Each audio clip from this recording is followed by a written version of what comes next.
কাজী নজরুল ইসলাম বিদ্রোহী কবি, রবীন্দ্রনাথ ঠাকুর বিস্ময় কবি কবি বলেছিলেন করিয়া আম পাতা জোড়া জোড়া মারবো চাবুক সর্বগুড়া করে বাবু সরে দাঁড়া আসছে।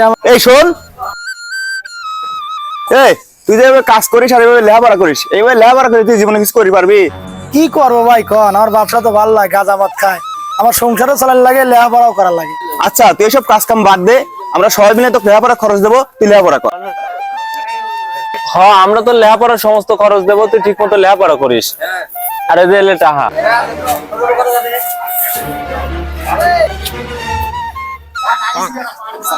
আয় আমাকে সব 500 লিয়ে যা।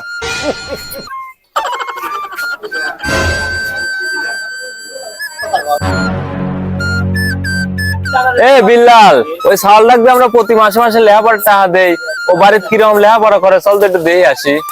আসলে ভাই বিষয়টা দেওয়ার আছে, চল দেখে আসি। হ্যাঁ চল। বাকে বাকে বৈশাখ মাসে তার ভাই হাঁটু জল আমার টাকা থাকে। দেওয়ার সার্থক, সালটা ভালোই লেখাপড়া করতেছে।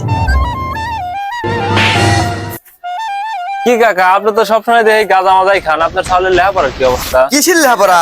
এই তোমরা আমার সালটা নষ্ট করলে টাকা দিয়ে নষ্ট করলাম মানে? আপনার সালের লেখাপড়ার লেগে আমরা প্রতি মাসে মাসে টাকা দেই।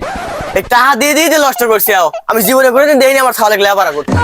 না কাকা, আপনার কথা হয় না। আপনার সাল যে ভালো সাল, সভ্য সাল, লেখাপড়া করে, এটা তো আমরা জানি। তোমরা তো কথা বলে, তোমরা তো কথা মতো হনো না, বিশ্বাস করো না। তুই যাও বাড়ির ভিতরে, যাও দেখো আমার সাল কি করতেছি, যাও। ওই দেখো, ওই দেখো আমার সাল কি করে, ওই দেখো।